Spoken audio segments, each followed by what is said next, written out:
Good morning, my name is Nicholas Hecko and I'm a watchmaker. Good morning, my name is Rabbit and I am a master watchmaker. Rabbit, today we're doing Rabbit horology, 10 questions, 10 answers, 59 seconds each. Number 1. What is a tropical dial?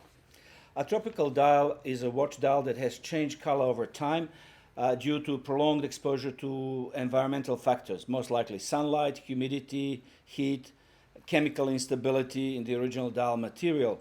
The term is especially associated with vintage sports Swiss watches like Rolex, Omega, Heuer, period 1950s, late 70s, very early 80s.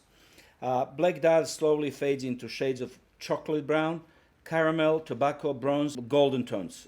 Collectors love tropical dials. They are romanticized and they believe that such dials enhance the value of a vintage watch. Reasons for discoloration: number one, UV light exposure; number two, oxidation, chemical reaction, moisture, salt water, chlorine; number three, heat; and number four, radium and tritium interaction with the lacquer on a dial. Number 2.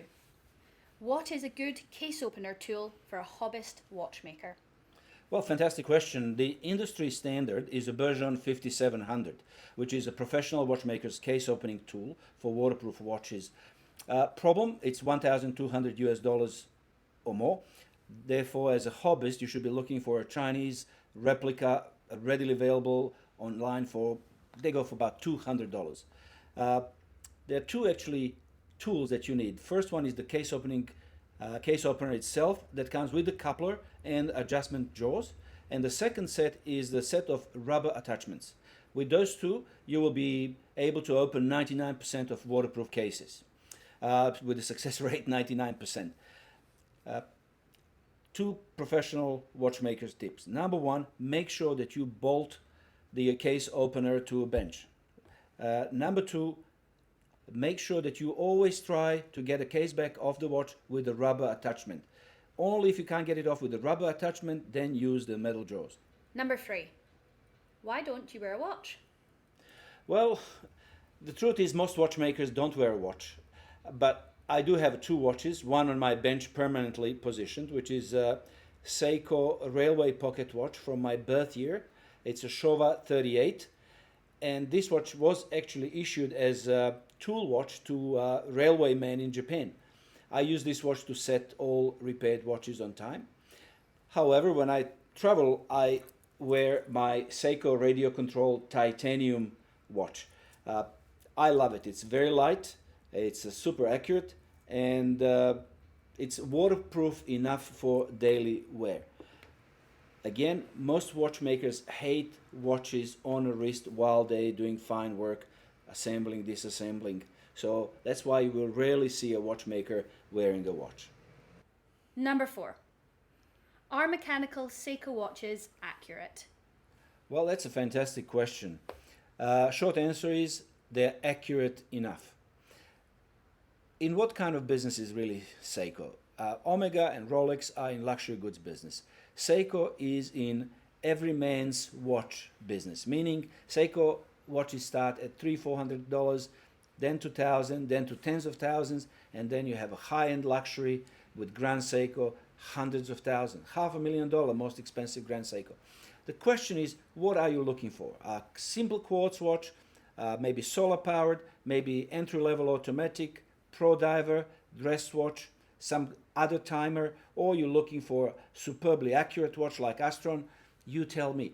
If your requirement is entry-level, robust automatic watch that could be worn daily and withstand almost any shock, properly waterproof, then accuracy will be probably your lower priority. And for you, yes, even for you, Seiko automatic watch is accurate enough.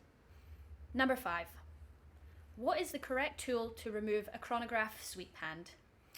Well, wow, that is the best kept secret in watch industry. Short answer, there is no factory tool that you can buy that will allow you to remove every chrono hand on every chrono caliber. However, let's start with obvious. The Presto tool for hand removal and your hand levers are wrong tool for removal of sweep chrono hand. What we use here is modified Bergeron 7427 tool. This is how the tool looks like unmodified, and this is how it looks like once you grind the jaws or claws to make them fine enough so you can come close to the collet of the hand, grab it, and then pull it off.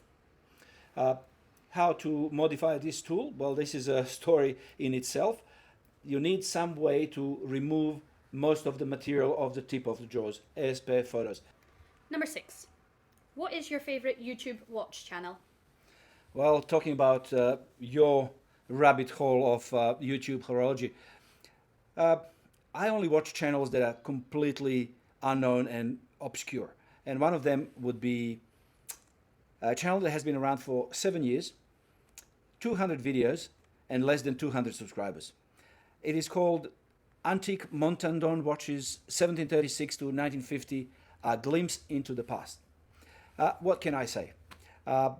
Last video had 37 views in 6 days. Why YouTube is not recommending a true horological research content is beyond me, but now you have no excuse but to go there and check it out for yourself. The channel provides an educational journey into the history of watchmakers and their treasure timepieces for those who seek to learn more about the curious horological brand Montandon, which has largely been obscured by time. A host of hidden gems awaits you. As a researcher and historian, Michel Denis Montandon is also author of detective and mystery books. Absolutely must watch if you are into horology. And make sure you said Nick sends me. Number 7. My second hand is not hitting the marker spot on. Is this repairable, and how much would it cost? Well, that's two questions. Is it repairable and how much will it cost? Well, clearly we're talking here about quartz watches where seconds hand is slightly off the marker, seconds hand marker.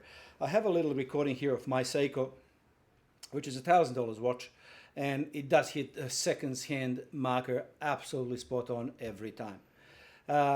If you have alignment problem, there is no shortcut and there is no easy way to tell whether that is fixable or not. The only way to see if the alignment is possible is to actually attempt an alignment. How much that cost? A fair bit. To have a watch that hits a second-hand marker spot on a quartz watch is a luxury. It might take a few attempts to get it right, and it's time-consuming. How much? I'll easily charge a couple $100 for a repair job like this. That's 200 Australian. So you might as well live with it. Number 8. What are the best watchmakers' cutters? Well, hands down, the best watchmakers cutters money can buy are German Knipex, or if you're English speaking, Knipex. Professional high-grade tool. We have one pair of cutters on every bench. In a factory, we have at least a dozen. And if that is not enough, we still have 4 spare just in the case that world runs out of Knipex. This particular model, 6701140, can cut hardened piano wire up to 1.5 mil in diameter. Absolutely priceless. I have a photo of close-up of ones that Andrew used for about 8 years. There are some marks on them, but they are almost perfect. Mine are perfect. Knipex. Number 9. How often should I service my watch? This is a very common question to a watchmaker. Assumption is we're talking about mechanical watch, specifically self-winding automatic watch. According to manufacturers, service interval is 3 to 5 years, in some cases up to 7. How often should you service? Depends on a number of things. What is most important? If you notice any moisture or condensation inside the watch, take it to service immediately. You have no time. You literally have maybe 24 hours to prevent further damage. The other sign that watch is due for service, perhaps overdue for service, is if it doesn't keep charge or power reserve overnight. So you wear it during the day, you take it off, put it to the bedside table, and in the morning watch is not keeping time or it's stopped. Should not be worn any further. Take it to a service center.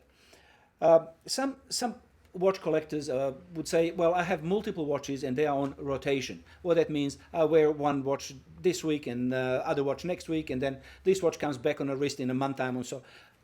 How often should I service my watch? Well, again, I wish I can extend this rotation thing for you, but it is still 7 years. In some cases, maybe 10 years. After that, it's definitely due for overhaul.